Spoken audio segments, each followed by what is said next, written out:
আজকে আমি মাত্র 5 পিস মাংস দিয়ে বানাবো চিকেন মোমো। হ্যাঁ হ্যাঁ ঠিক শুনেছো, 5 পিস মাংস। কারণ আমার মা এখন বাড়িতে মাংস আনলেই রেখে দেয় আমার জন্য, কারণ তো জানে আমি কিছু না কিছু বানাবো, তার জন্যই 5 পিস মাংস ছিল, সেটা দিয়ে ভাবলাম যে মোমো বানাই, কারণ অনেকদিন মোমো খাওয়া হয় না।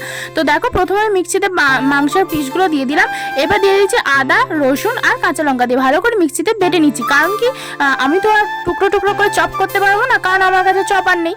এরপর চিকেনের পুরটার মধ্যে দিয়েছি পেঁয়াজ কুচি, একটু সামান্য ভিনিগার আর সয়া সস আর লবণ দিয়ে ভালো করে মিক্স করে রেখে দিয়েছি। এরপর ময়দাটা মেখে নিয়েছি অল্প একটু গরম জল, নুন আর সাদা তেল দিয়ে। তারপর 10 মিনিট রেস্টে রেখে দিয়েছিলাম। তারপর ছোট ছোট লেচি করে লুচির আকারে মানে বেলে নিয়ে তারপর পুরটা দিয়ে এখানে ভালো করে মুখটা বন্ধ করে দিলে হবে। আমি আমার মতন করে শেপ দিয়ে নিয়েছি। তো আমার কাছে মোমো স্টিম করার জন্য তো স্টিমার নেই, তাই তো আমার কাছে রয়েছে গরিবের জুগাড়ু, মানে একটা ডেকচির ওপর তারপর জল ফুটিয়ে তার মধ্যে যেগুলো দিয়ে পিঠে করে মা সেইটা বসিয়ে দিয়েছি। এবার মোমোগুলো দিয়ে এরপর ওপর থেকে ঢাকা দিয়ে দিয়েছি। ব্যাস 15-20 মিনিট পর রেডি হয়ে যাচ্ছে আমার মোমো। চাটনিটাও কিন্তু আমি নিজেই বানিয়েছিলাম।